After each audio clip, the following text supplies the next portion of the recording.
Hi, this is Stacy Higginbotham with GigaOM. I'm here with David Carey, who's Vice President of Technical Intelligence at UBM TechInsights, which is a teardown firm, and he's here to talk to us today about the torn down iPad. Hi, Dave. How you doing? We tear a lot of things apart all the way down to the transistor and chip level, so today we're going to talk a little bit about Apple's latest baby here, the iPad. This one is still intact, so we'll put that aside for now. Just thought I'd sort of show you what it is that we found inside the thing. If you want to kind of pan over here, you can see some of the bits and pieces in between the microscope. This is the kind of familiar side to most consumers there, and then the actual LCD panel, which is already sort of in bits and pieces. Now, if this LCD panel gets cracked, is it easy to replace? Is it difficult, or is it the same as? I'd say it's pretty challenging. Like with a lot of Apple products, they're not trivial to get apart without breaking something. Doesn't matter too much for what we do, although I was able to separate it and still have it work briefly before we took it further under the knife. But this is the glass touchscreen that goes over top of the LCD itself. This is various bits and pieces of the LCD panel. Okay, and where is the capacitive touch componentry stuff? That's all here. I mean, okay. In terms of the glass, this is the network of clear electrodes that you can't see with the eye that form the interconnect needed to sort of sense where your finger is on the screen. This is the board that came out of it. We've already removed a lot of the chips that came out of it, but in these three positions here were three devices, two from Broadcom, one from TI, which collectively are responsible for interpreting the signals that come off of that touch panel. So this board has been denuded and abused a fair amount already, but so three devices, all of which really have some pretty strong legacy to past Apple products, can do the touchscreen control function. Really the main new component is what used to live in this position right here, and it's a stack of two chips which go together and used to sit right there. Okay. The topmost device is some SD-RAM memory to support the CPU, and then this little slice here, which we're just about to go take to the next level, is the new A4 processor from Apple. Unclear on exactly how much of it was an Apple originated design, how much it came from the PA Semi folks that they acquired, but that's kind of the main new component in the item. And we know it's not the Samsung, let's see, Cortex A8? Or we don't know that yet? We really don't know exactly okay. what it is. We know it's an A4 and it's a new device to Apple, and that's about all we know so far. We'll be learning more in the coming days and weeks. And then there were two memory chips. The one unit that we acquired was the 64 gigabyte version. This is one of the half of that 64 gigabytes, so that's 32 gigabytes in that memory package. A similar package used to sit right here. Probably 8 separate individual silicon slices stacked inside of it, although we're still trying to figure all that out. You know, I think one thing that's noteworthy is it's a fairly compact assembly compared to the size of the product. It really kind of tucks away in the corner. So all the circuitry for power management is on the back side primarily. This is mostly the kind of digital and logic side of things with some mix of both on both sides. But, you know, a fairly small assembly, really not that many more square centimeters than was in the iPhone itself. And do you think that's a function of the iPhone kind of mobile legacy and they just kind of popped a big screen on it? Yeah, I mean, to some extent, you know, much of the performance increase would have been coming from this CPU itself. Architecturally, it marries up with what they've done before. A little higher end CPU, more memory, and a bigger screen, and they're good to go. So it's, in some respects, certainly builds on what they've done in the iPhone and the iPod Touch family of things.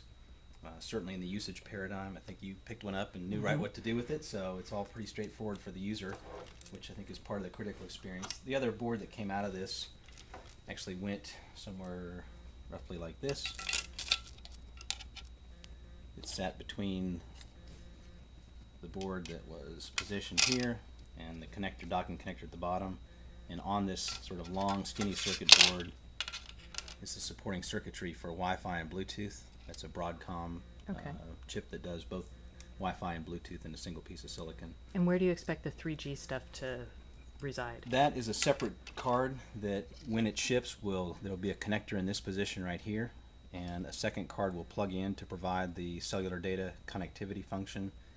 From some early data we've seen, it is essentially much the same chipset as is used in the iPhone 3GS, 3G and 3GS, implementing that cellular data radio. So indicative of likely AT&T being the only carrier, at least with that data card. But that separation of the processor board itself and the communications function will give them future flexibility on what sort of data connectivity they actually implement over the long time evolution of the product. So it's it's got the usual Apple goodies in terms of very, very nice mechanical bits and pieces, not all that cheap to make, but very nice to hold in the hand.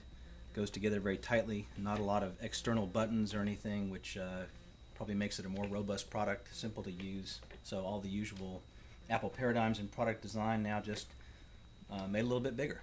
Any idea how much it costs to manufacture? Not yet. Not yet. We'll know soon. And how long have you been working on this since you got it on Saturday? I went home Saturday about 10 o'clock, so it was about a 12-hour effort on Saturday, and then the bulk of the day today trying to fill in some of the blanks.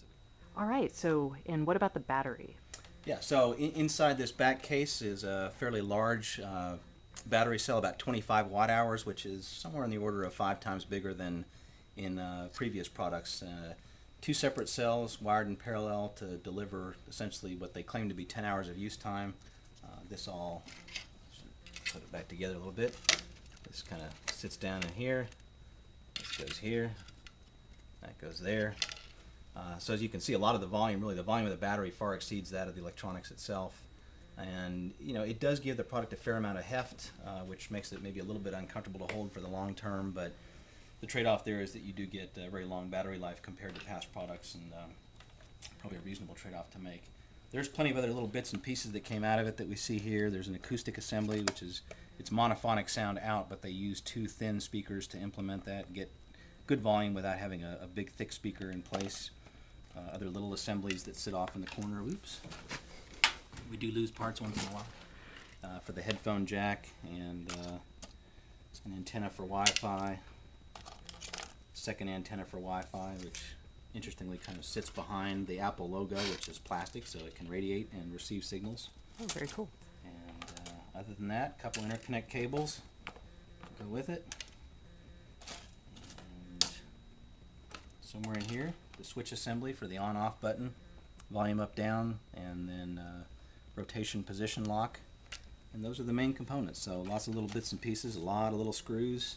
Very precise assembly goes into all that. Are those, what kind of, are they high-end metal screws? Or? Well, they're called torque screws, and they use Okay. a very small, specialized head. But fortunately, right. we got all the tools to get that stuff out and take it all apart. And you mentioned that the case was actually kind of interesting because it was rounded on the back and terraced. Terraced, yeah. I think that's a good term for it. You can let's get all these bits and pieces back out. You can see the kind of stair step or terrace function inside. Not sure whether this was all machined from a block of billet aluminum or whether they cast a preform and then did secondary machining. What's kind of interesting about this is that terracing does give it some extra rigidity for a given weight of aluminum, total committed to it. And it also gives them a series of planar surfaces on which to do mounting of other components, which is a little easier to do than if it was a curved surface. So extra rigidity, good because it doesn't feel flimsy in my hand, yeah. or feels like a good solid brick, basically. Yeah. Now, can I drop it on my carpet? And I wouldn't recommend it, but okay. You're welcome to give it a try as long as it's your unit. So. You guys haven't tried. You don't have a test for that Yeah, here? well, not yet. No. All right. Thank you. Okay.